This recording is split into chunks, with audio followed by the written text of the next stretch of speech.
আসসালামু আলাইকুম প্রিয় দর্শক, জানিয়ে দেব আজকের সর্বশেষ খবর। আপনাদের সাথে আছি আমি তানজিদ হুসাইন। ইরানের সর্বোচ্চ নেতা আয়াতুল্লাহ আলী খামেনি দেশটির সাম্প্রতিক বিক্ষোভে কয়েক হাজার মানুষ নিহত হওয়ার কথা স্বীকার করেছেন। তার এই স্বীকারোক্তি কিছুটা অস্বাভাবিক, কারণ দেশটিতে এর আগে যেসব বিক্ষোভ হয়েছে সেগুলোর হতাহতের সংখ্যা নিয়ে মন্তব্য করা থেকে তিনি সব সময় বিরত থেকেছেন। এবার গত ডিসেম্বরের শেষের দিকে রাজধানীর তেহরানের বাণিজ্যিক এলাকা থেকে বিক্ষোভ শুরু হয়। তা ধীরে ধীরে দেশটির ছোট বড় প্রায় সব শহরে ছড়িয়ে পড়ে। এক পর্যায়ে বিক্ষোভ ভয়াবহ রকমের সহিংস হয়ে ওঠে। আইন শৃঙ্খলা রক্ষাকারী ও নিরাপত্তা বাহিনী শক্ত হাতে বিক্ষোভ দমন করে। তবে বিক্ষোভ চলাকালে ইরানে ঠিক কী ঘটেছে এবং ভবিষ্যতে কি হতে পারে তা নিয়ে দেশটির সরকার, বিদেশে অবস্থানকারী বিরোধী শক্তি এবং যুক্তরাষ্ট্রের প্রেসিডেন্ট ডোনাল্ড ট্রাম্প যা বলেছেন তাতে বড় ধরনের পার্থক্য রয়েছে। অর্থনৈতিক অসন্তোষ থেকে গত ২৮ ডিসেম্বর রাজধানী তেহরানের ব্যবসা ও বাণিজ্যিক এলাকা গ্র্যান্ড বাজার ব্যবসায়ীরা বিক্ষোভ শুরু করেন। কয়েকদিনের মধ্যে তা সরকার বিরোধী বিক্ষোভে রূপ নেয়। ইরানের সরকারি কর্মকর্তা ও গণমাধ্যম, বিদেশভিত্তিক সংবাদ মাধ্যম এবং মাঠ পর্যায়ের প্রত্যক্ষদর্শীদের বর্ণনা অনুযায়ী ৮ ও ৯ জানুয়ারির রাত ছিল সবচেয়ে রক্তক্ষয়ী। ইরানের চিকিৎসা পরীক্ষক কর্তৃপক্ষ বা ফরেনসিক প্রধান আব্বাস মাসজেদি আরানি রাষ্ট্রীয় গণমাধ্যমকে বলেন, নিহত ব্যক্তিদের অনেককে খুব কাছ থেকে বা ছাদ থেকে বুকে ও মাথায় গুলি করা হয়েছে। মারাত্মকভাবে জখম করাই ছিল এভাবে গুলি করার উদ্দেশ্য। অনেককে ছুরিকাঘাত করা হয়েছে।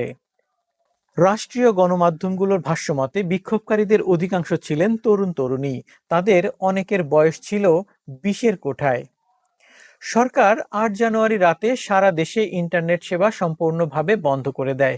একই সঙ্গে মুঠোফোন যোগাযোগেও বিচ্ছিন্ন করে দেওয়া হয়। ফলে জরুরি উদ্ধার কাজে ফোনও করা সম্ভব হয়নি। ইরানে এভাবে ইন্টারনেট বন্ধের ঘটনা নজিরবিহীন। প্রায় ২ সপ্তাহ পর ইন্টারনেট সেবা ধীরে ধীরে ফিরতে শুরু করে। তবে দেশটির ৯ কোটি জনসংখ্যার অধিকাংশই এখনও অনিশ্চয়তার মধ্যে রয়েছেন। ভবিষ্যতে কি হতে পারে তা তারা বুঝতে পারছেন না। গত কয়েকদিন ধরে স্থানীয় কল, এসএমএস এবং বিদেশে ফোন কলের সেবা চালু হয়েছে। সীমিত সময় কিছু সেবা দেয় এমন একটি স্থানীয় ইন্টারনেট নেটওয়ার্ক কার্যক্রম শুরু করেছে।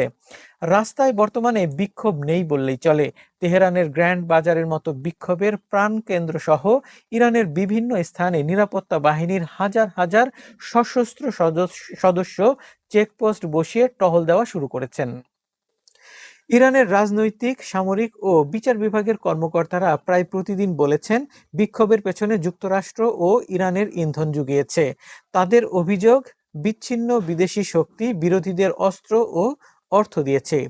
ইরানের ৮৬ বছর বয়সী সর্বোচ্চ নেতা আয়াতুল্লাহ আলী খামেনি অভিযোগ করেন, ট্রাম্প অপরাধী, কারণ তিনি অস্থিরতার সঙ্গে নিজেকে একাধিকবার সরাসরি জড়িয়েছেন।